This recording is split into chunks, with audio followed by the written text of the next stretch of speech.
कालचा दिवस जर आपण बघितला तर आपल्या सर्वांसाठी तो काळा दिवस होता।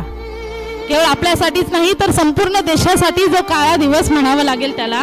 एकही क्षण आपल्या हातामध्ये नाही। पहा नियतीचा खेळ कसा आहे।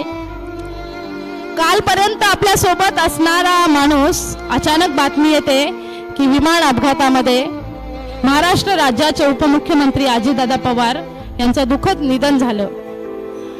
दादांचं जीवन चरित्र जर आपण बघितलं तर दादा म्हणजे जनसामान्यांचा नेता। तळागाळातल्या माणसांना दादांनी आयुष्यभर माणसं जोडण्याचं काम केलं। तळागाळातल्या माणसांना प्रत्यक्ष भेटून त्यांच्या समस्या सोडवण्याचं काम दादांनी केलं।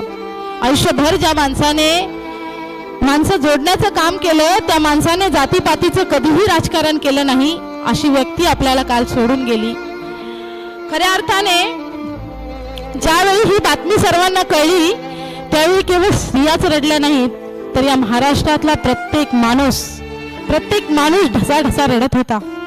का रडत होता? कारण त्या दादांनी तेवढं कार्य केलं होतं। प्रत्येक जनसामान्यांसाठी दादा कार्यरत होते। राजकारण एका बाजूला आणि दादांची माणुसकी एका बाजूला होती। आणि यामुळे त्या माणसाने सर्वांच्या जो प्रभाव त्यांचा होता तो सर्वांवर होता आणि त्यांच्या जाण्याने खऱ्या अर्थाने आपल्या महाराष्ट्राला कधीही न भरून निघणारी पोकळी आज निर्माण झाली आहे।